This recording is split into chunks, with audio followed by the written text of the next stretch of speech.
Hi guys, first ಈ ಸೌಂಡ್ನ ಕೇಳಿ.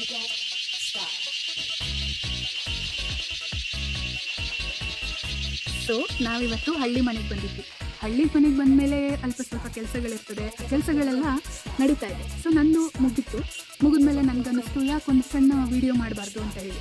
So ಆ ವಿಡಿಯೋ ಯಾವುದ್ರ ಬಗ್ಗೆ ಮಾಡೋಣ ಅಂತ ಯೋಚನೆ ಮಾಡಬೇಕಾದ್ರೆ ನನಗನ್ನಿಸ್ತು ಸದ್ಯಕ್ಕೆ ನಾನು ನೆಟ್ವರ್ಕ್ ಇಲ್ಲದೆ ಇರೋ ಪ್ಲೇಸಲ್ಲಿ ಇರೋದಕ್ಕೆ ರಂಗೋಲಿ ವೀಡಿಯೋನ ಮಾಡ್ಬೋದು ಅಂತ ಅನಿಸ್ತು. ಅದಕ್ಕೋಸ್ಕರ ನಾನು ರಂಗೋಲಿ ಹಾಕೋ ವೀಡಿಯೋನ ಮಾಡ್ತಾಯಿದ್ದೀನಿ. ಈ ವಿಡಿಯೋ ಆಲ್ ಅಬೌಟ್ ನಾನು ಹೇಗೆ ರಂಗೋಲಿ ಹಾಕಿದೆ ಹಳ್ಳಿ ಮನೆಯಲ್ಲಿ ಯಾವಾಗಲೂ ರಂಗೋಲಿ ತುಂಬ ಚೆನ್ನಾಗಿ ಬರುತ್ತೆ. ಐ ಮೀನ್ ನಮ್ಮ ಪೇಟೆ ಮನೆಗಳಲ್ಲಿ ಹಾಕ್ತೀವಿ, ಬಟ್ ಅಷ್ಟು ಚೆಂದ ಅನಿಸಲ್ಲ, ಎಷ್ಟೇನೋ ಮಿಸ್ಟೇಕ್ ಅನಿಸ್ತದೆ. ಹಳ್ಳಿ ಮನೆಗಳಲ್ಲಿ ರಂಗೋಲಿಗೆ ಒಂದು ಕಳೆ ಕಾಣುತ್ತೆ, ಕಳೆ ಎದ್ದು ಬರುತ್ತೆ. ಸೊ ಹಳ್ಳಿ ಮನೇಲಿ ನಾನು ತುಂಬ ಸಲ ರಂಗೋಲಿ ಹಾಕ್ತಿದ್ದೀನಿ. ಈ ಸಲ ಒಂದು ಸಣ್ಣ ವೀಡಿಯೋಗೋಸ್ಕರ ಅದನ್ನು ಮತ್ತೆ ರಿಪೀಟ್ ಮಾಡ್ತಾಯಿದ್ದೀನಿ. ಪ್ರತಿ ಸಲ ಹಾಕ್ತೀವಿ, ಸಿಂಪಲ್ ಆಗಿರೋ ಹಾಕ್ತೀವಿ, ಬಟ್ ಈ ವಿಡಿಯೋಗೋಸ್ಕರ ನಾನು ಒಂದು ಡಿಸೈನ್ನ ಕ್ರಿಯೇಟ್ ಮಾಡಿ ಹಾಕ್ತಾಯಿದ್ದೀನಿ. ಆ ಡಿಸೈನ್ ಇಲ್ಲ, ನನ್ನ ಕ್ರಿಯೇಷನ್ ಮೂಲಕ ನಾನು ಹಾಕ್ತಾಯಿದ್ದೀನಿ. ಅದಕ್ಕೆ ಕಲರ್ಸ್ ಕೂಡ ತುಂಬಿದ್ದೀನಿ. ಹೇಗೆ ತುಂಬಿದ್ದೀನಿ, ಏನು ಮಾಡಿದ್ದೀನಿ, ಹೇಗೆ ಹಾಕಿದ್ದೀನಿ ಅನ್ನೋದೇ ಈ ವ್ಲಾಗ್. ಓಕೆ, ನನ್ನ ಹಳೆ ವ್ಲಾಗ್, ರಂಗೋಲಿ ವ್ಲಾಗ್ ಹಾಕಿದ್ದೀನಿ ನಾನು. ಯಾರ್ಯಾರು ನೋಡಿಲ್ಲೋ ಹೋಗಿ ಚೆಕ್ಔಟ್ ಮಾಡಿ. ಓಕೆ, ಅದರಲ್ಲೂ ಕೂಡ ಹಾಕಿದ್ದೀನಿ ಹೇಗೆ ಹಾಕಬೇಕು ಅಂತ ಹೇಳಿ. ತುಂಬ ದೊಡ್ಡ ರಂಗೋಲಿ 5 ತಾಸು ಕುತ್ಕೊಂಡು ಬಿಡಿಸಿರೋದು ಒಂದುಂಟು, ಆಮೇಲೆ 6 ತಾಸು ಒಂದು ಕುತ್ಕೊಂಡು ಬಿಡಿಸಿರೋದು, 2 ರಂಗೋಲಿ ವಿಡಿಯೋ ಇದೆ. ಅದರ ನಂತರ ಹಾಕಲಿಕ್ಕೆ ಚಾನ್ಸ್ ಸಿಕ್ಕಿಲ್ಲ, ಹಳ್ಳಿ ಮನೆಯಲ್ಲಿ ಹಾಕಿರಲಿಲ್ಲ. ಬಟ್ ಇವತ್ತು ಸ್ವಲ್ಪ ಟೈಮ್ ಇಟ್ಕೊಂಡು ಚಾನ್ಸ್ ತೊಗೊಂಡು ಹಾಕಿರೋದು. ಆಲ್ರೆಡಿ ನಾನು ರಂಗೋಲಿ ಸ್ಟಾರ್ಟ್ ಮಾಡಿಟ್ಟಿದ್ದೆ, ಆಮೇಲೆ ಇಂಟ್ರೋ ಮಾಡಿರೋದು. ಸೊ ರಂಗೋಲಿ ಸ್ಟಾರ್ಟ್ ಆಗಿದೆ. ಒಂದು ಸರ್ಕಲ್ ಹಾಕ್ಕೊಂಡು ಅದ್ರ ಮೇಲೆ ಈ ಸಣ್ಣ ಸಣ್ಣ ಹೂವಿಗೆ ಈ ಬಳೆಯಿಂದ ಸರ್ಕಲ್ ಹಾಕ್ಕೊಂಡಿದ್ದೀನಿ. ಹಾಕೊಂಡ್ಮೇಲೆ ಕೈಯಲ್ಲೇ ಕಿರುಬೆರಳಿರುತ್ತಲ್ಲ, ಕಿರುಬೆರಳಲ್ಲೇ ಹೀಗೆ ಮಾಡಿದ್ರೆ ಇಟ್ಸ್ ವೆರಿ ಸಿಂಪಲ್. ಸುತ್ತಲೂ ರಂಗೋಲಿ ಪುಡಿನ ಸುತ್ತಲೂ ಬಳೆಗಳ ಮಧ್ಯದಲ್ಲಿ ಉದುರಿಸಿ ಕಿರುಬೆರಳಿಂದ ಹೀಗೆ ಮಾಡಿದ್ರೆ ಇಟ್ಸ್ ವೆರಿ ಸಿಂಪಲ್ ಗೈಸ್. ನಾನು ಆಗಲೇ ಹೇಳ್ದಂಗೆ ಹಳ್ಳಿ ಮನೆಯಲ್ಲಿ ಒಂದು ಸಿಂಪಲ್ ಹೂವಿನ ಡಿಸೈನ್ ಕೂಡ ತುಂಬಾ ಚೆನ್ನಾಗಿ ಕ್ಯೂಟಾಗಿ ಸೂಪರಾಗಿ ಕಾಣುತ್ತೆ. ಇದಿನ್ನೂ ಮತ್ತು ಸ್ವಲ್ಪ ಚೆಂದ ಕಲರ್ ತುಂಬ್ತೀನಿ, ಚೆಂದ ಕಾಣುತ್ತೆ. ಬಟ್ ಇಷ್ಟು ಸಿಂಪಲ್ ಆಗಿ ಕೂಡ ಇಷ್ಟು ಚೆಂದ ಕಾಣುತ್ತೆ. ಸೊ ಬರೀ ವೈಟೇ ಆಗಿದೆಲ್ಲ, ಪಿಂಕ್ ಕಲರ್ ತುಂಬೋಣ ಅಂತ ಹೇಳಿ ಈ ಬಾಟಲ್ ನೀವು ನೋಡ್ತಿರ್ಬೋದು. ಈಗ ಕಾಮನ್ನಾಗಿ ಸಿಕ್ಬಿಡುತ್ತೆ ಅಂಗಡಿಗಳಲ್ಲಿ. ಬಟ್ ನಾನು ರಂಗೋಲಿ ಹಾಕಕ್ಕೆ ಸ್ಟಾರ್ಟ್ ಮಾಡಿದ್ದು 2020 ಕರೋನಾ ಟೈಮಲ್ಲಿ ನಾನು ಪ್ರಾಕ್ಟೀಸ್ ಮಾಡಿದ್ದೆ ಈ ಥರ ರಂಗೋಲಿಗಳು ಹಾಕಲಿಕ್ಕೆ. ಆವಾಗ ಈ ಐಡಿಯಾನ ನಾನೇ ಹುಡುಕಿದ್ದು. ಅದರ ನಂತರ ತುಂಬಾ ಬಂದಿದೆ. ಇದೇನು ಬಾಟಲ್ ಅಂದರೆ ಗಮ್ ಬಾಟಲ್ ಪೂರ್ತಿ ಖಾಲಿ ಆದಮೇಲೆ ಅದನ್ನು ನೀಟಾಗಿ ಕ್ಲೀನ್ ಮಾಡಿಕೊಂಡು ರಂಗೋಲಿ ಪುಡಿ ಹಾಕಿ ಹೀಗೆ ರಂಗೋಲಿ ಪುಡಿ ಚೆಂದ ಮಾಡಿ ಹಾಕಲಿಕ್ಕೆ ಇಟ್ಕೊಂಡಿರೋದು. ಈಗ ಅಂಗಡಿಯಲ್ಲಿ ಸಿಕ್ಬಿಡ್ತಿದ್ದು, ಗಮ್ ಬಾಟ್ಲೇ ಮಾಡಬೇಕಂತಿಲ್ಲ. ಬಟ್ ಆವಾಗ ತುಂಬಾ DIY ಐಟಮ್ಸ್ ಮಾಡೋದಕ್ಕೆ ಈ ಗಮ್ ಬಾಟಲ್ಸ್ ನನ್ನ ಹತ್ರ ತುಂಬಾ ಇದ್ವು. ಆಗ ಇದನ್ನು ವೇಸ್ಟ್ ಮಾಡೋದೇನಕ್ಕೆ ಅಂತ ಹೇಳಿ ಹೀಗೊಂದು ಐಡಿಯಾ ಮಾಡೋಣ ಅಂತ ಮಾಡಿದ್ದು ಅಷ್ಟೇ. ಸೊ ನಿಮ್ಮ ಹತ್ರ ಇದ್ದರೆ ನೀವು ಕೂಡ ಮಾಡಿ. ಈಗ ಮಧ್ಯದಲ್ಲಿ ಕೆಂಪು ಕಲರ್ ತುಂಬೋದು, ಹೂವಾಗಿ ಕಾಣಬೇಕಲ್ಲ ಅದು ಸುತ್ತಲೂ. ಅದಕ್ಕೆ 3 ಕಲರ್ ಹಾಕಿದ್ದೀನಿ. ಒಂದು ಪರ್ಪಲ್ ಕಲರು, ಇನ್ನೊಂದು ಯೆಲ್ಲೋ ಗ್ರೀನ್ ಮಿಕ್ಸ್ ಇರೋದು, ಇನ್ನೊಂದು ವೈಟ್ ಕಲರು. ಸೊ ಇದು ಇಯರ್ ಬಡ್ಸ್ ಗೊತ್ತೇ ಇರುತ್ತೆ. ಅದರಲ್ಲಿ ಇದೆಲ್ಲ ಈ ಗೆರೆ ಹಾಕಿರೋದೇನು ಇದೆಲ್ಲ ಎಲ್ಲ ಇದರಲ್ಲೇ ಮಾಡಿರೋದು. ಜಸ್ಟ್ ಕೈಯಲ್ಲಿ ಇಲ್ಲಿ ರಂಗೋಲಿ ಪುಡಿಯನ್ನು ಉದುರಿಸಿ ಇದರಿಂದ ಎಳೆದಿರೋದು ಅಷ್ಟೇ. ಸೊ ನಾನು ಸ್ಯಾಂಪಲ್ಗೋಸ್ಕರ ಬಿಡಿಸಿರೋದಕ್ಕೆ ಜಾಸ್ತಿ ದೊಡ್ಡ ಬಿಡಿಸೋದಿಲ್ಲ, ಸಣ್ಣದಾಗೆ ಬಿಡಿಸ್ತೀನಿ. ಆ್ಯಂಡ್ ಒಂದೇ ಕಲರ್, ಆದಷ್ಟು ವೈಟ್ ಕಲರಲ್ಲೇ ಯೂಸ್ ಮಾಡ್ತೀನಿ, ಬೇರೆ ಯಾವ ಕಲರ್ಸ್ ಯೂಸ್ ಮಾಡಲ್ಲ. ಕಲರ್ ಇಲ್ಲ ಅಂತಲ್ಲ, ಕಲರ್ ನಾನು ಆಲ್ರೆಡಿ ಸ್ಟಾಕ್ ಇಟ್ಟಿರ್ತೀನಿ.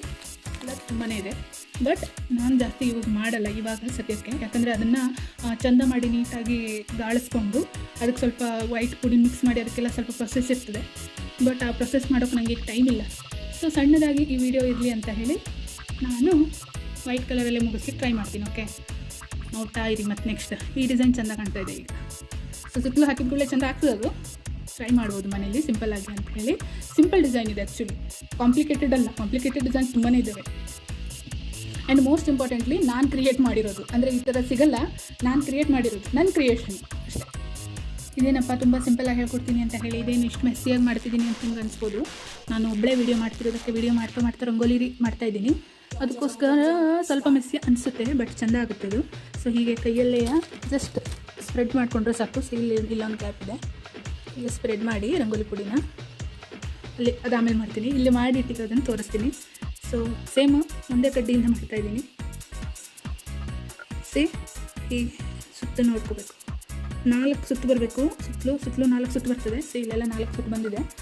4 ಸುತ್ತು ಬಂದಮೇಲೆ ಇಲ್ಲಿ ಗ್ಯಾಪ್ ಕಾಣ್ತಾ ಇದೆ. ನಂಗೆ ಗ್ಯಾಪ್ ಅದು ಹಿಡಿಸೋದಿಲ್ಲ, ನಂಗೆ ರಂಗೋಲಿ ಒಳಗೆ ಗ್ಯಾಪ್ ಇರಬಾರ್ದು, ತುಂಬ ಇರಿಟೇಟ್ ಆಗ್ತೀನಿ ನಾನು. ಸೊ ಆ ಗ್ಯಾಪನ್ನು ಕೂಡ ಇದೇ ರೀತಿ ಕವರ್ ಮಾಡಿದ್ದೀನಿ. ಹೀಗೆ ಅಲ್ಲಾದಮೇಲೆ ಮತ್ತೆ ಕಂಟಿನ್ಯೂ ಮಾಡ್ತೇನೆ. ನಾನು ಹೇಳಿದ್ನಲ್ಲ ಖಾಲಿ ವೈಟ್ ಕಲರಲ್ಲೇ ಇಷ್ಟು ಚೆಂದ ಬರುತ್ತೆ ಅಂತ ಹೇಳಿ. ಸೊ ಮೆಸ್ಸಿಯಾಗಿ ಹಾಕ್ಲಿಕ್ಕೆ ಸ್ಟಾರ್ಟ್ ಮಾಡಿದರು. ಹಾಕ್ತಾ ಇಷ್ಟಕ್ಕೆ ಬಂತು. ಜಸ್ಟ್ ಒಂದು ವೈಟ್ ಕಲರ್ ಇಟ್ಕೊಂಡು, ಈ ನೆಲದ ಮೇಲೆ ವೈಟ್ ಕಲರ್ ಸೂಪರಾಗಿ ಕಾಣುತ್ತೆ. ಹಂಗೆ ಕಾಣ್ತಾ ಇದೆ ಅಂತ ನಾನು ಅಂದ್ಕೊಂಡಿದ್ದೀನಿ. ಸೊ ಒಂದೇ ಕಲರಲ್ಲಿ ಬಿಡಿಸ್ತಾ ಹೋದರೆ ಇದೇ ಅಡ್ವಾಂಟೇಜು. ಬಿಡಿಸ್ತಾ ಹೋದಂಗೂ ಮತ್ತೊಂದೇನೋ ಐಡಿಯಾ ಬರ್ತಾ ಹೋಗ್ತದೆ. ಸೊ ನಾನು ಮೊದಲೇ ಥಿಂಕ್ ಮಾಡಿರೋ ಡಿಸೈನ್ ಅಲ್ಲ, ಬಿಡಿಸ್ತಾ ಇದ್ದಂಗೂ ಬಂದಿರೋ ಡಿಸೈನು. ಮುಗಿತಾ ಬಂತು. ಐ ಮೀನ್ ಈ ವಿಡಿಯೋಗೆ ಇಷ್ಟೇ ಸಾಕು ಅಂತ ಹೇಳಿ ಇದು ಎಂಡಿಂಗ್ ಲೈನು. ಹೀಗೆ 3 ಡಾಟ್ ಹಾಕಿ ಇಲ್ಲೊಂದು ಕಲರ್ ರಂಗೋಲಿ ತುಂಬೋಣ ಅಂತ ಹೇಳಿ ಗ್ಯಾಪ್ ಬಿಟ್ಟಿರೋದು. ಓಕೆ, ಅಷ್ಟು ಇದೊಂದು ಕಡ್ಡಿಯಿಂದ ಅಷ್ಟು ಡಿಸೈನ್ ಮಾಡಿರೋದು, ಅದೇ ಸ್ಪೆಷಲ್. ಈ ಕಡ್ಡಿಯಿಂದ ಈ ಡಿಸೈನ್ನ ಮಾಡಿರೋದೇ ಸ್ಪೆಷಲ್. ಇದು ಬರದೇ ಇದ್ರೂ ನಡೀತಿತ್ತು. ಐ ಮೀನ್ ವೈಟ್ ಕಲರಲ್ಲೇ ಮಾಡ್ಬೋದಾಗಿತ್ತು. ಬಟ್ ನಾನು ಸ್ಟಾರ್ಟಿಂಗ್ ನನ್ನೊಂದು ಡಿಸೈನ್ ಇತ್ತು ತಲೆಯಲ್ಲಿ, ಕಲರ್ಸಲ್ಲಿ ಹಾಕಬೇಕು ಅಂತ ಹೇಳಿ ವಿಡಿಯೋ ಮಾಡ್ತಿರೋದಕ್ಕೆ. ಬಟ್ ಆಮೇಲೆ ಅನ್ನಿಸ್ತು ಈ ನೆಲದ ಮೇಲೆ ವೈಟ್ ಪುಡಿಯಲ್ಲೇ ಚೆನ್ನಾಗಿ ಕಾಣುತ್ತೆ ಅಂತ ಹೇಳಿ, ಅದಕ್ಕೋಸ್ಕರ ವೈಟ್ ಪುಡಿಲೇ ರಂಗೋಲಿ ಮಾಡಿ ಮುಗಿಸ್ದೆ. ರಂಗೋಲಿ ಜೊತೆ ಬ್ಲಾಗ್ ಕೂಡ ಮುಗಿತಾ ಬಂತ. ಸೊ ಬೇರೆ ಕಲರ್ ಯೂಸ್ ಮಾಡೋದು ಯಾಕೆ ಅಂತ ಹೇಳಿ ಯೂಸ್ ಮಾಡಿರೋ ರೆಡ್ ಆ್ಯಂಡ್ ಪಿಂಕ್ ಕಲರನ್ನೇ ಇಲ್ಲೂ ಯೂಸ್ ಮಾಡಿರೋದು. ಹೀಗೆ ಸ್ಟೈಲ್ ಮಾಡಿದರೆ ಆಯ್ತು. ಇಲ್ಲಿ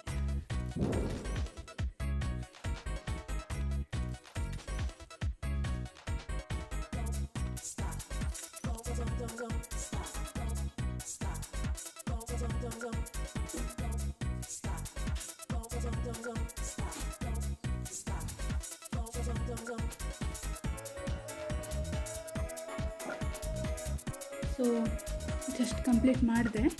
ಇಲ್ಲಿಗೆ ಈ ರಂಗೋಲಿ ಬ್ಲಾಗ್ ಮುಗೀತು. ಇನ್ನಷ್ಟು ಇಂಟ್ರೆಸ್ಟಿಂಗ್ ಬ್ಲಾಗ್ಗೋಸ್ಕರ ಫಾಲೋ ಮಾಡೋದನ್ನು ಮರಿಬೇಡಿ.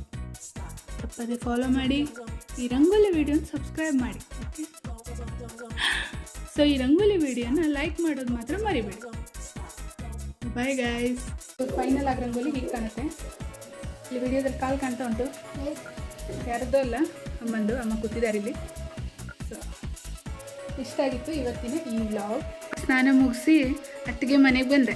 ಅತ್ತಿಗೆ ನಂಗೆ ತಿಂಡಿಗೆ ಏನೋ ಮಾಡಿಕೊಡ್ತೀನಿ ಅಂತ ಹೇಳಿದ್ರು. ಏನು ಮಾಡಿಕೊಡ್ತೀರಿ ಅತ್ತಿಗೆ? ಯಾವ ದೋಸೆ? ಇಲ್ಲ, ನಂಗೆ ನೀರು ದೋಸೆ ಬೇಕು.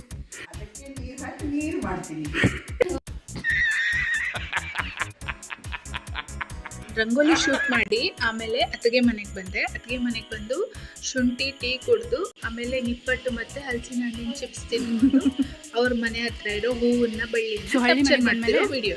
ಸ್ವಲ್ಪ ಹೂಗಳನ್ನು ಕ್ಯಾಪ್ಚರ್ ಮಾಡೋದು ಕಾಮನ್ನು. ಸೊ ಅಲ್ಲೆಲ್ಲ ಕಡೆ ಹೂವಾಗಿದೆ. ಇದು ತರಕಾರಿ ಬೆಳೆಸಿದ್ದಾರೆ. ಇದೇನು ತರಕಾರಿ ನನಗೂ ಕಾಣ್ತಾ ಇಲ್ಲ, ಅದರಲ್ಲಿ ಇನ್ನೂ ಬೆಳೆದಿಲ್ಲ. ಸೊ ಹಳ್ಳಿ ಮನೇಲಿದ್ದರೆ ಇದೊಂದು ಅಡ್ವಾಂಟೇಜ್ ಕೂಡ ಹೌದು. ನಮ್ಮದೇ ಜಾಗದಲ್ಲಿ ತರಕಾರಿಯನ್ನು ಬೆಳಿಬೋದು. ಇದು ಬೀನ್ಸ್ ಬಳ್ಳಿ. ಓಕೆ, ಇಲ್ಲಿರೋರೆ ಹಾಕಿರೋದು. ಇದು ಚೆನ್ನಾಗಿ ಹಾಕಿದ್ದಾರೆ. ಸೊ ಹೂವು ಮತ್ತೊಂದಿಷ್ಟು ಹೂ ತೋರಿಸ್ಲಾ?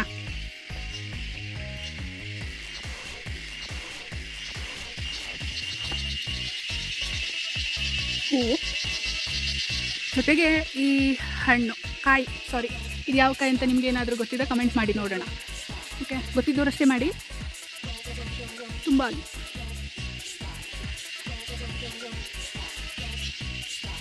ಅಲ್ಲೊಂದು ಲಾಸ್ಟ್ ಕ್ಲಿಪ್ಪಲ್ಲಿ ಸೌಂಡ್ ಹಾಕ್ಬೇಕಂತಲೇ ಇಲ್ಲ, ಯಾಕಂದರೆ ಈ ಜಿಟ್ಟೆ ಸೌಂಡಿಗೆ ಆಟೋಮೆಟಿಕ್ಕಾಗಿ ಬ್ಯಾಕ್ಗ್ರೌಂಡ್ ಮ್ಯೂಸಿಕ್ ಬಂದುಬಿಡುತ್ತೆ ಇದರಲ್ಲಿ.